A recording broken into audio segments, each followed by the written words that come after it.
வணக்கம் மக்களே. Queen of நீர்மத்தளம் பூத்த காலம் இந்த படத்தோட ஸ்டோரி என்னன்னு பாத்தீங்கன்னாக்கா, ஹாஸ்டல்ல 4 பொண்ணுங்க வந்து ஜாலியா வந்து பாட்டு பாடிட்டு ஒரு ஜாலியா வந்து இருக்காங்க. திடீர்னு வந்து ஒரு பொண்ணுக்கு வந்து உடம்பு சரியில்லை அப்படின்னு சொல்லிட்டு ஹாஸ்பிட்டல்ல போய் சேர்த்துறாங்க. அப்ப வந்து ஐசு பேஷண்ட்ல ஒரு பொண்ணு வந்து எதர்ச்சியா வந்து வராங்க. இவனை நீ பாத்திருக்கியா அப்படின்னு கேட்கும்போது வந்து ஃப்ரெண்ட்ஸ் எல்லாம் கேட்கும்போது வந்து இவன் எனக்கு தெரியும், என்னுடைய ஸ்கூல்மேட்டு தான், எனக்காக வந்து லவ்வெல்லாம் வந்து விட்டு கொடுத்து ஒரு கெட்ட பேர் வாங்கிட்டு வந்து ஸ்கூலை விட்டு போனாப்ல. அப்படி ஒரு ஃப்ரெண்ட் வந்து இப்படி ஒரு நிலைமைக்கு ஆளாயிருக்கா அப்படின்னாக்கா எதனால அப்படின்னு தெரியலையே அப்படின்ட்டு அவங்கள பத்தி வந்து சர்ச் பண்றாங்க.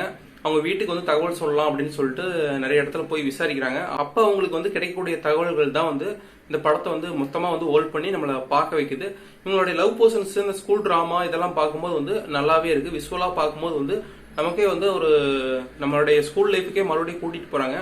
அந்த மாதிரி வந்து விசுவல் அமைப்புகள்லாம் நல்லா இருந்தது.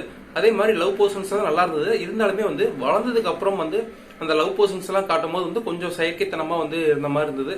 அதுதான் வந்து படத்தோடைய மிகப்பெரிய மைனஸ்னே சொல்லலாம். லவ்வுக்குள்ள இன்வால்வ் ஆகி நம்ம பார்க்கணும் அப்படின்னாக்கா அதுக்கு அந்த சீன்ல வச்சிருக்கணும் இல்லையா. இவங்க 2 பேர் பேசிக்கிறாங்க, லவ் பண்றாங்க அப்படின்னு மாதிரி மொட்டையை காமிச்சதுனால வந்து நமக்கு ஒரு சலிப்பு தட்டிடுது. படத்தை சீக்கிரம் முடியுங்கப்பா அப்படின்னு ஒரு கட்டத்துக்கு மேல நமக்கே தோன்றிடுது. இருந்தாலுமே வந்து இவங்க மேக்கிங் பண்ண விதம் வந்து படத்துல வந்து பர்ஃபெக்டா இருந்தது. அதாவது நம்ம ஃப்ரெண்ட்ஸ் எல்லாம் வந்து வாட்ஸ்அப் ஸ்டேட்டஸ் இதெல்லாம் வைப்பாங்க இல்லையா, அதுக்கெல்லாம் வந்து நிறைய சீன்ஸ் எல்லாம் தேடுவாங்க இல்லையா, அதுக்கெல்லாம் வந்து பர்ஃபெக்டா வந்து இந்த படத்துல வந்து மேட்ச் பண்ணியிருந்தாங்க. படம் வந்து ஆகா ஓகோ இருக்கு அப்படின்லாம் நான் சொல்ல, ஒரு ஏவரேஜான படம் தான். உனக்கு இந்த லவ் போர்ஷன்ஸ் இதெல்லாம் வந்து பிடிக்கும் அப்படின்னாக்க கண்டிப்பா இந்த படம் பாருங்க, உங்களுக்கான படம் தான். ஆனா லவ் போர்ஷன்ஸ் எல்லாம் பிடிக்காது, முக்கியமா வந்து கதை திரைக்கதை இதெல்லாம் வேணும், ஒரு படத்துல வந்து ஒரு சீரியஸ்னஸ் எனக்கு வேணும் அப்படின்னு ஆசைப்பட்டு நீங்க படம் பாத்தீங்கன்னாக்கா உங்களுக்கு கண்டிப்பா அந்த படம் வந்து ஒரு சலிப்பை வந்து தட்டும். ஏன்னா படத்துல வந்து மெயினான ஸ்டோரி வந்து ஒரு சீரியஸா வந்து கொண்டு போயிருக்கவே மாட்டாங்க.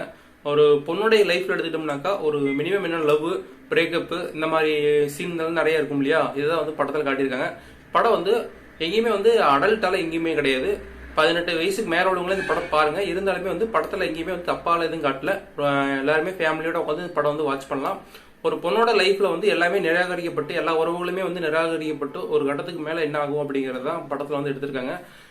படம் வந்து சொல்ல வந்த கருத்தை வந்து கொஞ்சம் நீட்டா பிரசன்ட் பண்ணியிருந்தாங்க. அதனால படத்தை வந்து நம்ம மெயினா வந்து பார்க்க வச்சது. இருந்தாலுமே படம் வந்து ஒரு ஏவரேஜான ஒரு மொக்க படம் தான் சொல்லலாம். ஏன்னா வந்து பெருசா வந்து ஸ்டோரி அளவுக்கு ஒன்றும் கிடையாது. இந்த வீடியோ பிடிச்சிருந்தா லைக் பண்ணுங்க, ஷேர் பண்ணுங்க, கமெண்ட் பண்ணுங்க. நெக்ஸ்ட் வீடியோ சந்திக்கிறேன். எல்லாத்துக்கும் பாய்.